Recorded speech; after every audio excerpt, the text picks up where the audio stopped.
মাদ্রাসা হাফিজিয়া ও দারসে নিজামিয়া কানজুল উলুমের উন্নতি কল্পে আজকের স্টেজে একাধিক উলামায়ে কেরামকে দাওয়াত দেওয়া হয়েছে। আমার পূর্বে আপনারা হযরত মাওলানা মাহবুব আলী পশ্চিম মেদিনীপুরী তিনার বক্তব্য শ্রবণ করলেন। তার আগে আরো অনেকজন উলামায়ে কেরামের বক্তব্য শ্রবণ করলেন। আমি আল্লাহ তাবারাক ওয়া তাআলার মেহেরবানিতে দূরদরাজ থেকে সফর করে এই পবিত্র মাহফিলে এসেছি। আল্লাহ পাক আমার এবং আপনাদের সকলে পবিত্র মাহফিলে আসা বসাকে নিজের পাক দরবারে কবুল করেন। সকলে করুন আল্লাহুম্মা আমিন। বিরাদর ইসলাম, আপনাদের সম্মুখে কয়েকটি কথা বলার জন্য উপস্থিত হয়েছি। আমরা হচ্ছি মুসলমান। দুনিয়াতে একমাত্র ইসলাম ধর্ম, যে ধর্ম স্বয়ং দুনিয়া বানানেওয়ালা রব্বুল আলামিনের পছন্দ ধর্ম। আল্লাহ তাবারাক ওয়া তাআলা পবিত্র কোরআনুল কারীমের মধ্যে বলেন,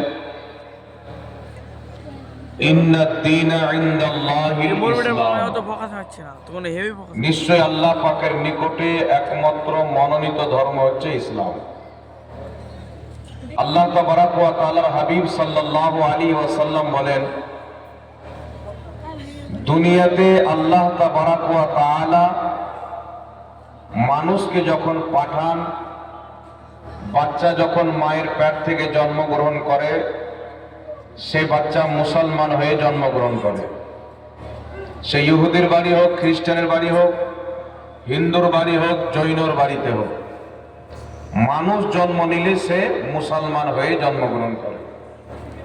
আর আল্লাহ তাবারাক ওয়া তাআলা কোরআনুল কারীমের মধ্যে বলেছেন, তোমরা অতক্ষণ পর্যন্ত মরিও না যতক্ষণ পর্যন্ত মুসলমান না হবে, অর্থাৎ মুসলমান হয়েই মরো। তো আল্লাহ পাক আমাদেরকে মুসলমান করে পাঠিয়েছেন, মুসলমান হয়েই কবর থেকে যেতে বলেছে। এবং মুসলমান হয়ে আসার একটি কারণ হচ্ছে, আল্লাহ পাক মানুষকে কয়েকটি জগতের মধ্য থেকে এই দুনিয়াতে পাঠান। আমরা যখন মায়ের গর্ভে এসেছিলাম, মায়ের গর্ভে আসার পূর্বে একটি জগতে ছিলাম, যে জগৎকে বলা হয় আত্মার জগৎ, রুহের জগৎ।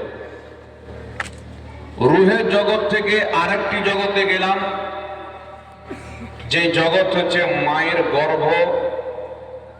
সেই জগৎ থেকে আবার আমরা এই জগতে এসেছি।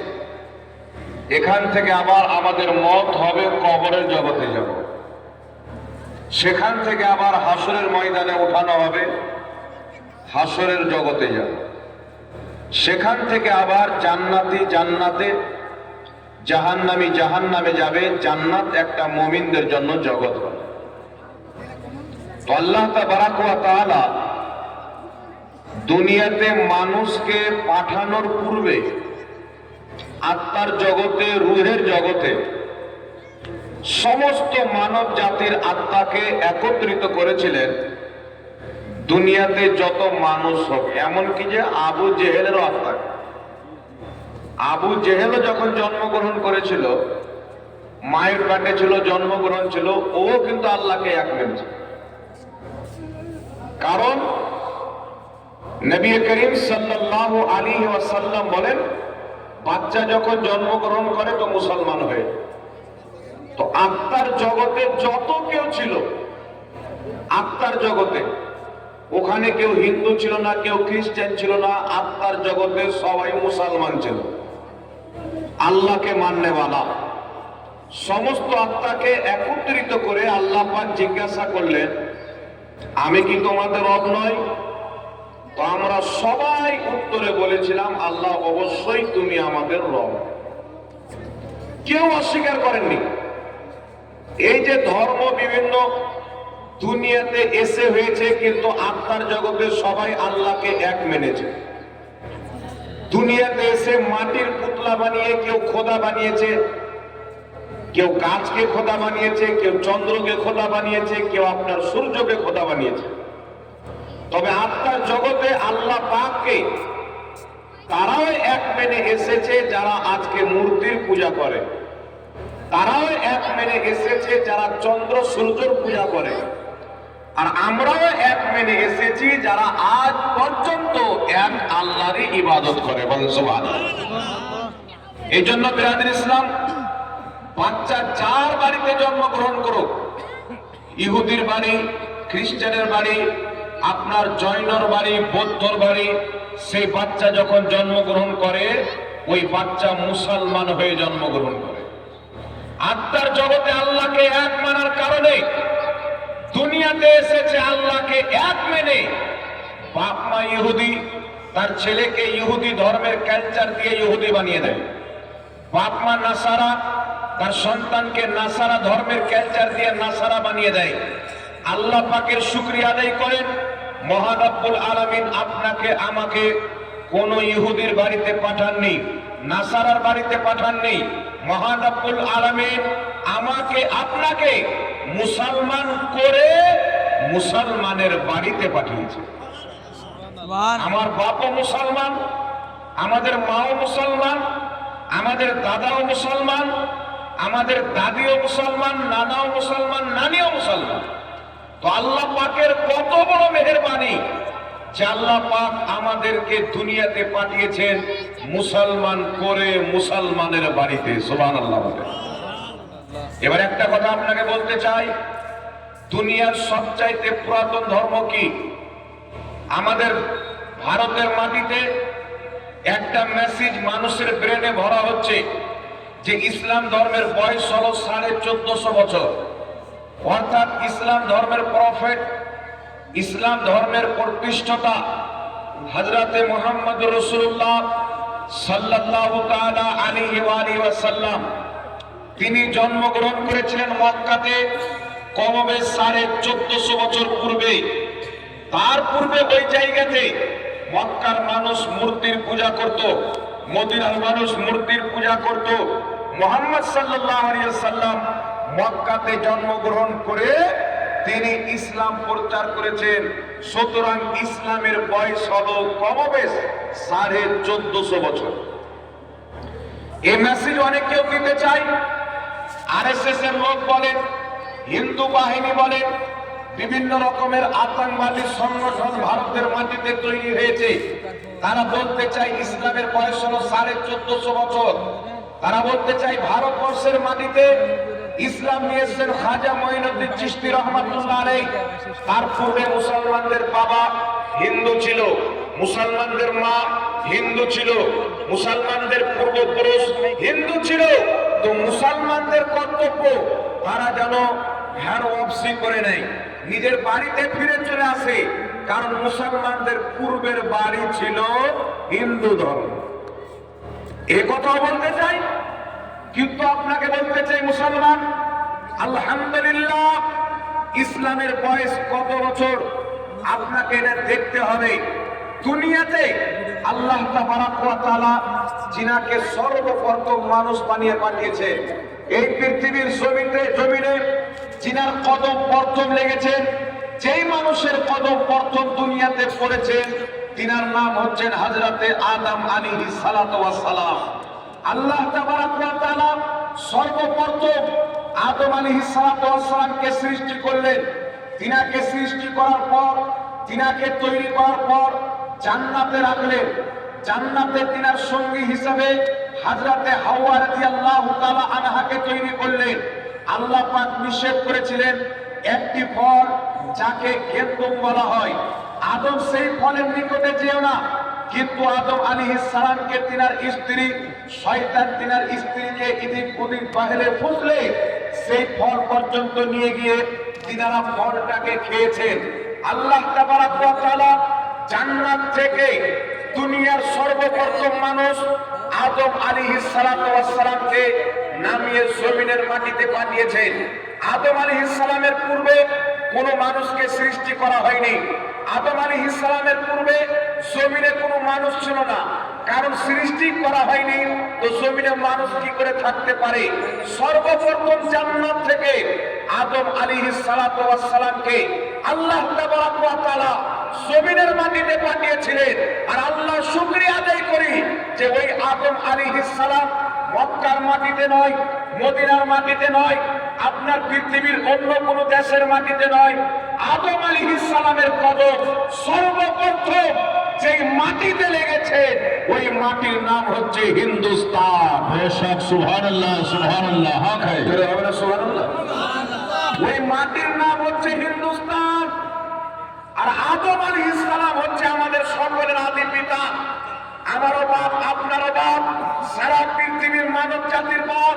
সুতরাং হিন্দুস্তান কেউ যদি বলে মুসলমানদের নয়, আমি বলতে চাই মুসলমানদের আদি পিতা আদম আলাইহিস সালাম, হিন্দুদের আদি পিতা আদম আলাইহিস সালাম, খ্রিস্টানের আদি পিতা আদম আলাইহিস সালাম, নাসারার আদি পিতা আদম আলাইহিস সালাম।